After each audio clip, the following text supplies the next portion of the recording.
সারাদিন ঘর সংসারের কাজ করতে করতে আমরা হাঁপিয়ে যাই। আর হাঁপিয়ে যাবই বা না কেন, আমাদের কিন্তু প্রত্যেকটা কাজই করতে হয় নিজের হাতে। তাই একটু ছোট ছোট বুদ্ধি খরচ করে যদি আমরা টিপস ফলো করে সারাদিনের কাজগুলোকে সুন্দর মতো গুছিয়ে নিতে পারি, তাহলে দেখবে বন্ধুরা কোথাও গিয়ে কিন্তু বেশ অনেকগুলো জিনিস আমরা সাশ্রয় করে ফেলতে পারবো। যেরকম আমরা মাসিক খরচ সাশ্রয় করতে পারবো, সাথে কিছুটা সময় আর পরিশ্রমও কিন্তু সাশ্রয় করতে পারবো। তো আজকে সেই রকমই বেশ কিছু টিপস তোমাদের সাথে শেয়ার করব, যেগুলো দেখলে আমাদের প্রত্যেক গৃহিণীর উপকার হয়। চলো তাহলে আজকের ভিডিওটা শুরু করে দিই। পেটিকোট হোক বা কোনো প্যান্ট হোক, তো এই ধরনের যে জিনিসগুলো আমরা ব্যবহার করি, তো তাতে কিন্তু দড়ি থাকে।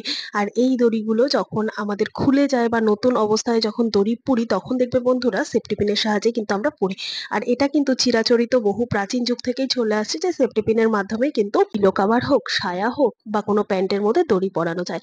তো এইরকম ভাবে না করে, তো সেফটি পিনটা যেহেতু ছোট, তাই কিন্তু অনেকটা টাইম লাগে এই কাজটা করতে। খুব তাড়াহুড়ো থাকলে আমরা কি করব, ব্রাশ দিয়েও কিন্তু সেম কাজটা করে ফেলতে পারবো। ব্রাশের সামনের দিকের অংশটার মধ্যে দড়িটাকে টাইট করে বেঁধে নাও ভালো করে, যাতে কোনো রকম ভাবে না খুলে যায়। এরপর দেখো বন্ধুরা, এই কাজটা কিন্তু এত সহজে হবে না, আমাদের যেটা ধারণাই করা যাবে না। যেহেতু ব্রাশটা সেফটি পিনের তুলনায় অনেক বেশি বড়, তো তোমরা দেখলে কিন্তু বুঝতেই পারছো, 4 ডবল, মানে সেফটি পিনটার সাইজ যেটুকু, তার থেকে 4 গুণ বড় হচ্ছে ব্রাশ। তো ব্রাশের সাহায্যে যদি এইভাবে আমরা দড়িগুলো ভরে নিতে পারি, তাহলে দেখবে বন্ধুরা, যেই কাজটা করতে আমাদের 2-4 মিনিট সময় নষ্ট হয়েছিল, সেটা কিন্তু কয়েক সেকেন্ডের মধ্যে হয়ে যাবে। আর এত তাড়াতাড়ি হবে না, যে এই কাজটা তোমরা নিজেরা না করলে বিশ্বাসই করতে পারবে না। তো দেখতে পাচ্ছ বন্ধুরা, সুন্দর মতো কিন্তু আমার ব্রাশের সাহায্যে এই দড়িটা পোড়া হয়ে গেল। আর তোমরা হয়তো ভাববে যে দড়ি পুড়তে গেলে ব্রাশ দিয়ে একেবারেই সম্ভব না। তোমরা অবশ্যই এই টিপসটা একবার হলেও করে দেখবে। তারপর এই ব্রাশের থেকে দড়িটাকে খুলে নাও। খুলে নেওয়ার পর পুরো দড়িটা দুদিকের সাথে অ্যাডজাস্ট করে নাও। দেখবে বন্ধুরা, কত সহজেই কিন্তু কাজটা হয়ে যাবে। ছোট্ট টিপস ভালো লাগলে অবশ্যই সবার সাথে শেয়ার করবে, লাইক করবে। চলো দেখে নাও পরের টিপস। এখানে আমি নিয়ে নিয়েছি আমার যে এক্সট্রা পিলো কভার বলো বা বেড কভার বলো বা নাইটি বলো, যেগুলো আমার প্রত্যেকদিন লাগে না, সেই ধরনের বেশ কিছু জামা কাপড়। তো এই ধরনের প্রত্যেকের কাছেই তো জামা কাপড় থাকে, যেগুলো কিনা একটুখানি প্রতিদিন না ব্যবহার হয়। তো সেই সমস্ত জিনিসগুলো যদি আমরা আলনায় রেখে দিই বা খোলা জায়গায় রেখে দিই, ধুলো ময়লা পড়বে। তো প্রতিদিন যখন লাগে না বা কোথাও আমরা রাখবো সেটা ভেবে পাই না, তখন খুব সহজেই কিন্তু এই ছোট্ট কাজটা আমরা করে নিতে পারি। এটা করলে যেরকম ধুলো ময়লা পড়বে না, সাথে কিন্তু আরো একভাবে আমরা ব্যবহার করতে পারবো। তার জন্য এখানে নিয়ে নিয়েছি একটা পিলো কভার। তো এই ধরনের পুরোনো পিলো কভার হোক বা নতুন কোনো পিলো কভার হোক, পিলো কভারের মধ্যে তোমরা যে ওয়েস্টেজ জামা কাপড়গুলো আছে, যেটা প্রত্যেকদিন ব্যবহার হয় না, বা শীতের কোনো জামা কাপড় যেগুলো কোথায় রাখবে ভেবে পাচ্ছ না, সেই সমস্ত জামা কাপড়গুলো পিলো কভারের মধ্যে সুন্দর মতো ঢুকিয়ে দাও। তারপর মুখের কাছটা দুটো বোতাম দিয়ে আটকে দাও বা সেফটি পিন দিয়ে আটকে দাও বা সেলাই করে দাও হালকা করে। যেভাবেই হোক মুখের কাছটা যদি সিল করে রাখো, তাহলে দেখবে বন্ধুরা, আমাদের যদি বিছানায় বালিশ কম থাকে, হয়তো দেখা গেল দুটো বালিশ রয়েছে, একটা বালিশ আমাদের এক্সট্রা লাগবে, বা বাড়িতে হঠাৎ কোনো গেস্ট চলে আসলো, তো নিজেরা কিন্তু এই ধরনের একটা জিনিস বানিয়ে মাথাতেও দিতে পারবো।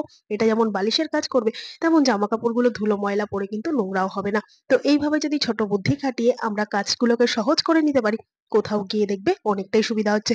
আর এই জিনিসটাকে কেউ যদি না বলে দেয় যে এটা জামা কাপড় ভরা, কেউ বুঝতেই পারবে না। আশা করছি টিপসটা কাজে দেবে। দেখে নাও পরের টিপস। ভাত রান্নার জন্য আমাদের প্রত্যেকের বাড়িতে যে চালটা আনা থাকে, সেই চালটা কতটা খাঁটি আমরা কি কখনো যাচাই করে দেখেছি? না বন্ধুরা, আনা হয় ব্যাস, তারপরে যেভাবে ভাত রান্না করা হয় সেভাবেই কিন্তু প্রত্যেকদিন আমরা ভাত করে খাচ্ছি। কিন্তু বাজারে এখন সমস্ত জিনিসই কিন্তু ডুপ্লিকেট বেরিয়ে গেছে। আর চালের ব্যাপারে তো নাই বা বললাম। সমানে শোনা যায় খবরেই বা নিউজ পেপারে, ভীষণ পরিমাণে কিন্তু প্লাস্টিকের চাল পাওয়া যাচ্ছে। তো আমরা কিভাবে বুঝবো যে এই চালটা আমরা খাচ্ছি সেই চালটা প্লাস্টিকের কিনা? তো তার জন্য ছোট্ট একটা টিপস আমি তোমাদের সাথে শেয়ার করছি। প্রথমে এরকম ভাবে বন্ধ গ্যাস বার্নারের ওপর বেশ খানিকটা চাল তোমরা এইভাবে দিয়ে রাখো। তো এই কাজটা, চালের বস্তা বা 10 কেজি চাল, একবারে অনেকটা চাল আনার পর এই ছোট্ট কাজটা যদি করে নাও, তাহলে নিশ্চিন্তে প্রতিদিন আমরা ভাত খেতে পারবো। তো কয়েক দানা চাল এরকম ভাবে বার্নারের উপর রেখে বেশ কয়েক সেকেন্ড এইভাবে গ্যাসটাকে জ্বালিয়ে দাও। তো চালটা যখন পুড়বে, তখনই কিন্তু আমাদের বেশ কিছু জিনিস খেয়াল রাখতে হবে। যেরকম, যখন চালটা পুড়বে তখন কোনো প্লাস্টিক পোড়া গন্ধ বেরোবে কিনা, এই জিনিসটা খেয়াল রাখতে হবে। কেননা চাল যদি প্লাস্টিকের হয়, তাহলে এটা পোড়ার সাথে সাথে কিন্তু একটা প্লাস্টিক পোড়া গন্ধ বেরোবে। এই জিনিসটা খেয়াল রাখতে হবে। আর বন্ধুরা, যখন চালটা পুড়ে যাবে তখন হালকা ঠান্ডা হলে এইরকম ভাবে চালটাকে তোমরা তুলে নাও। তুলে নেওয়ার পর কি করবে, দুটো আঙুলের সাহায্যে এইভাবে চালটাকে হালকা একটু গুঁড়ো করার চেষ্টা করো। যদি দেখো যে এটা প্লাস্টিক, তাহলে কিন্তু এটা গুঁড়ো হবে না, এটা কিন্তু গলে যাবে। ঠিক যেরকম প্লাস্টিক গলে গেলে পুড়ে যাওয়ার পর যেরকম গলে গলে যায় না, ঠিক সেরকম হবে। আর যদি দেখো চালটা গুঁড়ো করতে গেলে একটু বেশি সময় লাগছে, বা একটুখানি শক্ত শক্ত রয়েছে, বা ছাই ছাই হয়ে যাচ্ছে জিনিসটা ভাঙতে গেলে, তখন বুঝতে হবে যে এটা কিন্তু আসল চাল, এর মধ্যে কোনো রকম ডুপ্লিসিটি করা নেই, বা এটা কিন্তু কোনো রকম প্লাস্টিক চাল না। তো এই ছোট্ট দুটো জিনিস মাথায় রাখলে কিন্তু আমরা নিশ্চিন্তে ভাত খেতে পারবো, আমাদের শরীর খারাপও হবে না। টিপসটা ভালো লাগলে প্রত্যেকের সাথে শেয়ার করে দেবে, যাতে প্রত্যেকে সচেতন থাকে। তো চলো দেখে নাও পরের টিপস। এখানে নিয়ে নিয়েছি বেশ কতগুলো কন্টেনার, ছোট বড় মিলানো মিশালো কন্টেনার নিয়েছি। এবার কন্টেনার গুলো যখন আমরা ধুয়ে ফেলি, তারপরে হয়তো দেখা যায় কোনো শুকনো মশলা বা শুকনো কোনো কিছু বিস্কুট জাতীয় বা মুড়ি এগুলো রাখবো কন্টেনারের মধ্যে, তখন দেখবে বন্ধুরা ভিতর দিকে যে জলটা থাকে না, সেই জলটা কিন্তু আমরা মুছতে পারি না, যদি এরকম ছোট বা সরু মুকালা বোতল হয়। আর যদি এরকম চওড়া মুকালা বোতল হয়, তাহলে তো হাত ঢুকিয়ে এভাবে পরিষ্কার করে মুছে নিতেই পারি।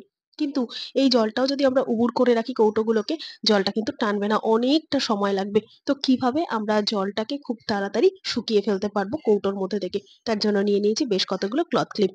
কৌটোর মুখের দিকের অংশটা এরকম ভাবে একটা কি দুটো ক্লথ ক্লিপ এভাবে পরিয়ে দিয়ে হালকা করে এইভাবে কাত করে রাখো। এইভাবে কাত করে রাখলেই দেখতে পাবে এর ভেতরে যে জলটা রয়েছে সেটা গড়িয়ে পড়ে যাচ্ছে, আর ভিতরটা কিন্তু খুব সহজেই কয়েক মিনিটের মধ্যে কিন্তু ড্রাই হয়ে যাবে। যেটা করতে আমাদের অনেকটা সময় লাগতো, সেই কাজটা এই ছোট্ট জিনিসটা দিয়ে কিন্তু অনেক সহজেই করে নেওয়া সম্ভব হবে। তাই সারাদিনের ঘর সংসারের কাজগুলোকে এইরকম ভাবে ছোট ছোট বুদ্ধি খাটিয়ে করলে কিন্তু বেশ খানিকটা সুবিধা হচ্ছে। টিপসটা ভালো লাগলে আমার সঙ্গে থাকবে, ভিডিওটা লাইক করতে ভুলবে না। তো চলো দেখে নাও পরের টিপস। এখানে আমি নিয়ে নিয়েছি রূপোর পায়ের তোড়া। তো রূপোর চেন, পায়ের তোড়া, আংটি এগুলো সবসময়ের জন্য আমরা কম বেশি পরেই থাকি। কিন্তু বন্ধুরা দেখবে রূপোর জিনিসটা এমনই না, ব্যবহার করতে করতে কালো হয়ে যায়, আর কালো জিনিস ব্যবহার করতে তো ভালো লাগে না। তখন আমাদের কি মনে হয় যে একটু দোকানে নিয়ে যাই, সোনার দোকানে একটুখানি পালিশ করিয়ে নিয়ে আসলে আবার বেশ কিছুদিন এটা চকচক করবে। কিন্তু বারবার এটা দোকানে দেওয়াও কিন্তু মুশকিল। তো এই জিনিসটা করতে গেলে যেরকম পয়সা সাপেক্ষ একটা ব্যাপার হয়ে দাঁড়ায়, সাথে সময়ও লাগে।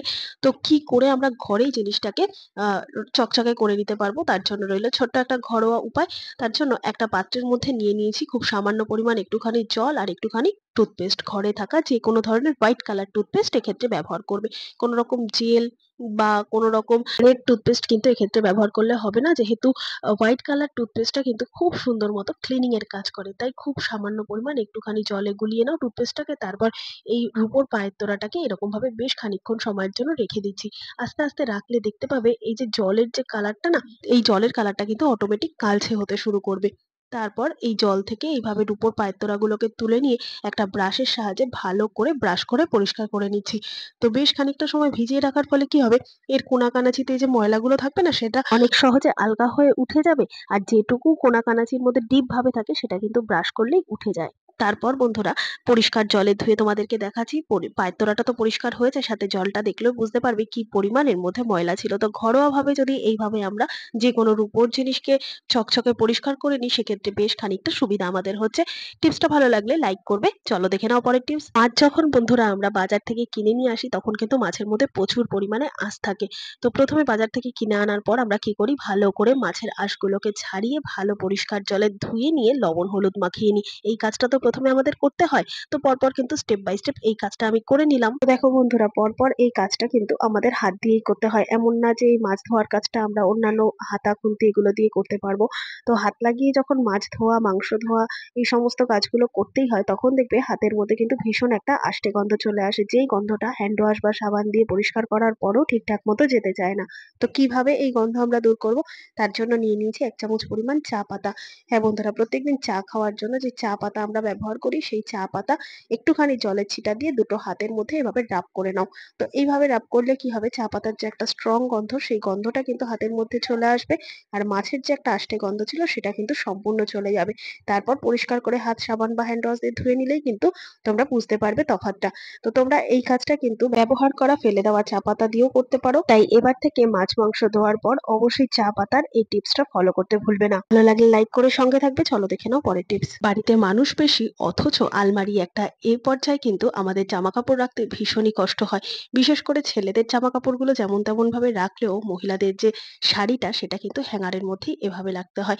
কিন্তু তারপরে গিয়েও দেখা যায় যেখানে আমরা হ্যাঙ্গারের মধ্যে সমস্ত শাড়িগুলোকে হ্যাঙ্গিং করে রাখবো, সেখানে হয়তো স্পেসটা এতটাই ছোট ৮-১০ টা শাড়ির বেশি আর রাখা যায় না।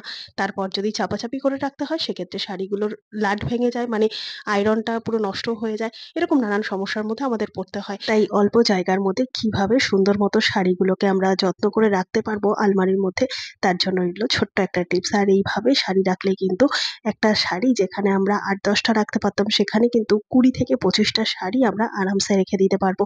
তার জন্য এখানে নিয়ে নিতে হবে চুড়ি। হ্যাঁ বন্ধুরা, ঘরে যদি এই ধরনের মেটালের চুড়ি বা একটু শক্ত ধরনের কোনো চুড়ি থাকে সেক্ষেত্রে বেশ কটা চুড়ি নিয়ে নাও। এখানে আমি ২ টো শাড়িকে দিয়েই দেখাচ্ছি। তোমরা চাইলে একই রকমভাবে বেশ অনেকগুলো শাড়ি কিন্তু রেখে দিতে পারো। তার জন্য প্রথমেই কি করতে হবে, শাড়িগুলোকে কিন্তু ছোট করে ভাঁজ করতে হবে। এরকম লম্বা করে যদি আমরা হ্যাঙ্গিং করি সেক্ষেত্রে চলবে না। এরকম যেভাবে আমরা লম্বা করে করতাম তারপরেও ছোট একটা ভাঁজ দিয়ে এইভাবে আমরা ছোট্ট, ছোট্ট করে একেকটা শাড়িকে একেকটা হ্যাঙ্গারের মধ্যে রাখবো। তো এইভাবে যদি কাজটা করে নিই তোমরা অবাক হবে যে এইভাবেও কি আমরা জামাকাপড় রাখতে পারি? এইভাবেও কি শাড়ি আমরা রাখতে পারি? হ্যাঁ বন্ধুরা, তো এভাবে কিন্তু আমি ২ টো হ্যাঙ্গারের মধ্যে ২ টো শাড়িকে একদম ছোট্ট করে ভাঁজ করে নিয়ে নিয়েছি। এরপর দেখো এই হ্যাঙ্গারের মধ্যে এইভাবে একটা ছুরি ঢুকিয়ে দিলাম। আর এই ছুরির মধ্যে ঢুকাবো আরো একটা হ্যাঙ্গার। এইভাবে কিন্তু আমরা একটা হ্যাঙ্গারের মধ্যে ৩-৪ টে করে হ্যাঙ্গার রাখতে পারি। তাহলে একটা হ্যাঙ্গারের মধ্যে যদি ৩-৪ টে করে হ্যাঙ্গার হ্যাঙ্গিং করতে পারি, তাহলে ৩-৪ টে শাড়ি কিন্তু একটা জায়গাতে আমরা রাখতে পারবো। তার ফলে অল্প স্পেসের মধ্যে কিন্তু আমরা অনেকগুলো শাড়ি আলমারির মধ্যে সুন্দর করে রাখতে পারবো। যার জন্য শাড়িগুলো ভালোও থাকবে, ভাঁজের দিক থেকেও ভালো থাকবে, অথচ নষ্টও হবে না। তো আশা করছি আজকের এই সমস্ত টিপসগুলো তোমাদের কাজে দেবে। ভালো লেগে থাকলে লাইক, কমেন্ট, শেয়ার করে পাশে থাকবে। আর আমার এই ভিডিওটা তোমরা কে কোথা থেকে দেখছো কমেন্ট করে জানাতে ভুলবে না। আজকে কোন টিপসটা সবথেকে বেশি ভালো লেগেছে সেটাও কমেন্ট করে জানিও। দেখা হবে আবার অন্য কোনো ভিডিওর সঙ্গে। ধন্যবাদ।